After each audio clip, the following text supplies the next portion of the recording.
BRC news కు స్వాగతం. సఖీభవ trust low BP sugar వ్యాధుల ప్రత్యేక వైద్య శిబిరం. అంబేద్కర్ కోనసీమ జిల్లా రామచంద్రపురం పట్టణం పాత బస్టాండ్ వద్ద ఉన్న సఖీభవ చారిటబుల్ ట్రస్ట్ నందు బార్ అసోసియేషన్ అధ్యక్షులు ఉండవల్లి గోపాలరావు ఆర్థిక సహకారంతో మంగళవారం బీపీ షుగర్ వ్యాధిగ్రస్తులకు ప్రత్యేక ఉచిత మెడికల్ క్యాంప్ ఏర్పాటు చేశారు. ఈ వైద్య శిబిరం నందు doctor Chappidi Venkateswararao, doctor K V V Satyanarayana, doctor Isha Deepika, Usharani వైద్య సేవలు అందించారు. ఈ శిబిరం నందు నియోజకవర్గ నలుమూలల నుండి ప్రజలు వచ్చి వైద్య సేవలు పొందారు. ఈ శిబిరం నందు సుమారు 500 మందికి నామమాత్రపు రుసుముతో బీపీ షుగర్ పరీక్షలు నిర్వహించి నెలకు సరిపడా మందులను సఖీభవ ట్రస్ట్ ద్వారా అందించడం జరిగింది.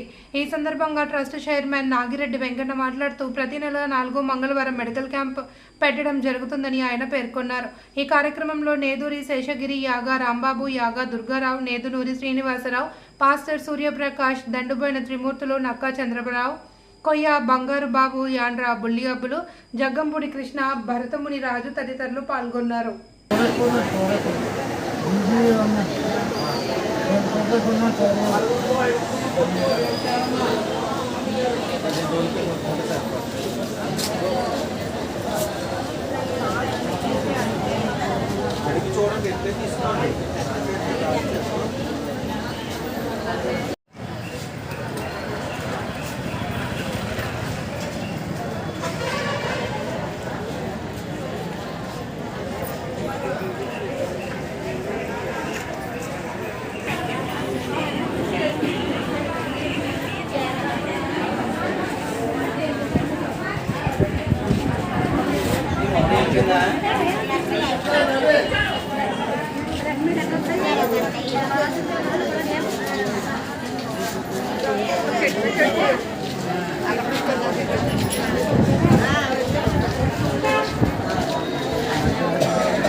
ఈరోజు రామచంద్రపురంలో సుఖీభవ చారిటబుల్ ట్రస్ట్ ఆధ్వర్యంలో ప్రతి నెల 4వ మంగళవారం ఇక్కడ జరిగే ఉచిత వైద్య శిబిరంలో డయాబెటీస్, హైపర్ టెన్షన్కి రెగ్యులర్గా పూర్తి స్థాయిలో మందులు ఇవ్వడం జరుగుతుంది. ప్రజలందరూ ఈ కార్యక్రమాన్ని వినియోగించుకొని ఆరోగ్య సూత్రాలు పాటిస్తూ ఈ డయాబెటీస్ అలాగే హైపర్ టెన్షన్ అంటే బీపీ, షుగరు వీటిని అదుపులో ఉంచుకుని మంచి సమతుల్యమైన ఆహారాన్ని తీసుకోవాలని చెప్పేసి సందర్భంగా తెలియజేస్తూ మొన్న వైజాగ్లో మోడీ గారి ఆధ్వర్యంలో జరిగినటువంటి యోగా డే పురస్కరించుకొని ప్రతి ఒక్కరూ యోగాని దైనందిన జీవితంలో అలవాటు చేసుకోవాలని చెప్పేసి ప్రతి ఒక్కరిని కోరుచున్నాను. ఎందుకంటే ఈ యోగా అలవాటు చేసుకోవడం వల్ల మనకి ఈ బీపీ, షుగర్ లాంటి రుగ్మతలు రాకుండా ఉంటాయని చెప్పేసి మరీ మీ అందరికీ తెలియజేస్తున్నాను. ఎందుకంటే చంద్రబాబు నాయుడు గారు, పవన్ కళ్యాణ్ కూటమి నాయకత్వంలో మోడీ గారు వైజాగ్ రావడము, అక్కడ 3 లక్షల మంది ఈ పైచిలకు ఒకేసారి యోగా చేయడము, ఇవన్నీ గిన్నీస్ బుక్ ఆఫ్ వరల్డ్ రికార్డులో కూడా ఎక్కడం జరిగింది. అది రికార్డు కోసమే కాదు, మనందరం కూడా మనందరూ కూడా రోజు మన దైనందిన జీవితంలో 1 గంట పాటు యోగా చేస్తే ప్రతి ఒక్కరు కూడా ఆరోగ్యంగా ఉంటారు. ఆ విధంగా ప్రతి ఒక్కరూ వెళ్ళాలని చెప్పేసి మనం మరీ కోరుతూ అందరికీ ధన్యవాదాలు.